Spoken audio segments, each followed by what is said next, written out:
రాహుల్ గాంధీ గారికి ఒక కమిట్మెంట్ ఉన్నది. ఏదన్నా మాట అంటే మాట నిలుపుకునే తత్వం అది ఇందిరాగాంధీ కుటుంబంలోనే ఉన్నది. గతంలో సోనియా గాంధీ గారు ఏ విధంగానైతే తెలంగాణ ఇస్తారన్నది ఇచ్చి తీరింది. అదేవిధంగా ఇవాళ 6 డిక్లరేషన్ తర్వాత ప్రజలు తప్పనిసరిగా కాంగ్రెస్కు పట్టం కట్టారు. అదేవిధంగా రాహుల్ గాంధీ గారు మళ్ళా రిపీట్కి చేశారు. మేము పవర్లు వస్తే బడుగు బలహీన వర్గాలకు బీసీ ఎస్సీలకు సరి అయిన న్యాయం జరగాలంటే వాళ్ళది క్యాస్ట్ వైజ్ సెన్సస్ చేయగలుగుతాం.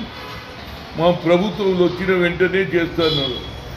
అదేవిధంగా ఇవాళ ఆయన ఆలోచనలో ఎస్సీ ఎస్టీ బీసీలకు న్యాయం జరగాలంటే క్యాస్ట్ వైజ్ సెన్సస్ మేము పవర్లు వస్తే చేస్తున్నారు. కాబట్టి ప్రజలు నమ్మి తప్పనిసరిగా ఆ ప్రభుత్వం వస్తేనే చేయగలుగుతుంది.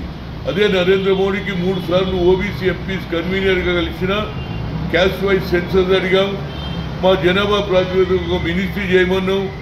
ఏది కూడా చేయలేదు ఆయన. కనుక తప్పనిసరిగా రాహుల్ గాంధీ గారు ప్రధానమంత్రి అయిన రోజు ఈ భారతదేశంలో క్యాస్ట్ వైజ్ సెన్సస్ జరుగుతుంది. ఎస్సీ ఎస్టీ బీసీలకు తప్పనిసరిగా కింది స్థాయిలో వాళ్ళ స్థితిగతులు తెలుస్తుంది.